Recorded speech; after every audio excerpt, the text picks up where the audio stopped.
So tonight I got invited to an Amazon Studios screening of Creative Control, this new film that stars Reggie Watts, who I actually saw in a VR film a few days ago.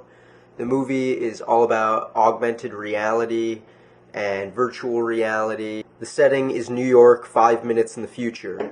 David, writer-director Benjamin Dickinson, is an overworked, tech-addled advertising executive developing a high-profile marketing campaign for a new generation of augmented reality glasses. This is pretty much what I did for Meta, an augmented reality glasses company, last year around this time. We filmed this really cool spot with will.i.am that sadly never got aired, but here's this cool photo of me and will.i.am together. I hope that video will eventually get released because it's really amazing, the technology that they have. So there's a lot of really fascinating technologies in there. You know, there's things like the little twiddling your hands, kind of like Project Ara, one of Google's X projects. Were there any real sort of almost futuristic technologies or things that are just coming out that inspired anything of this? Or where did you take the inspiration from for some of these technologies? I wrote the movie in 2012, so there was less available now. So it was really just imagining if an AR system existed, how would it be easy to use? And Reggie and I would brainstorm about it, and Jake Lodwick, who plays Reggie, the specter of Reggie. Reggie is actually with me all the time, from my point of view. Since the movie, I've had a psychotic break, and I see Reggie wherever I go. What's that, Reggie? I'll tell him later. So Reggie and I would talk, and Jake Lodwick, who plays Gabe in the movie, would talk about what would we like an AR system to be like. And the first time I think I was ever exposed to AR was in Minority Report, and Tom Cruise is kind of like using it like, you know?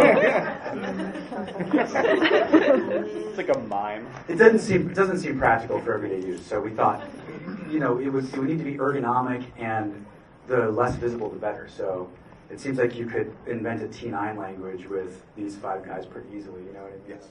Awesome. So you're billed in this movie as a genius level creative. So how much do you think they undersold you there? I don't know. I mean, I thought of it as that's the description of the character in the movie. Yeah. I mean, I think I got the conceit. The weird thing about it was, well, I don't know what that is. I don't know whose that is. Get it off of me. Yeah, yeah. I don't know. It was like when I heard about that, I thought, well, that actually makes sense. That's something I would be interested in doing if someone had a piece of technology and they wanted to see where it could go, and it was kind of new, and the engineers were like, I don't know what it does, you know, that kind of a thing. That's something I would genuinely be interested in. So it was nice that it was something I would have done anyways if it were real. Have you ever had one of those experiences with like some marketing client or something where you've been paid and then you just like fuck off to Brazil or something? I don't know if I have or not. I don't think I have. I think I've definitely. Well, no, there have been instances where I have been hired to perform a certain or produce or create something, and they were kind of dicks or really shady, and so I just quickly got stuff done and kind of disappeared, and then if they wanted any changes, I just wasn't interested in it. So there's been that, but I think that's only happened once. So I know you made something, a little video for Keezy, which was a little music app. What is your take on the future of these types of technologies? Like, do you think that they're going to really disrupt our relationships, or I know you have a very nuanced perspective on tech because you make so much of your art with it, but do you think there's sort of a double-edged sword aspect to it? Well, I mean, as long as it it responds to your creativity and your intuition, then I think it's good. It doesn't matter, we can quantify or classify things like, this is technology, or it's an app, it's on a phone, or it's on an operating system, or it's a standalone device, or it's a connected device, whatever it is.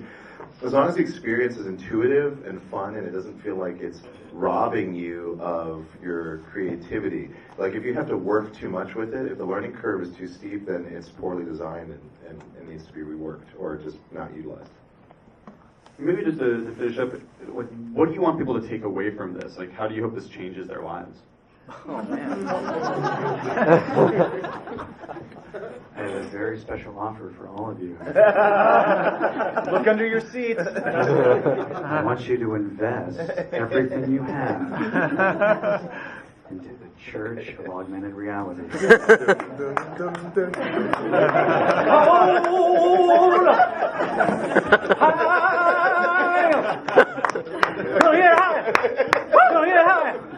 I'm going to get higher. On augmented reality. I can't state that.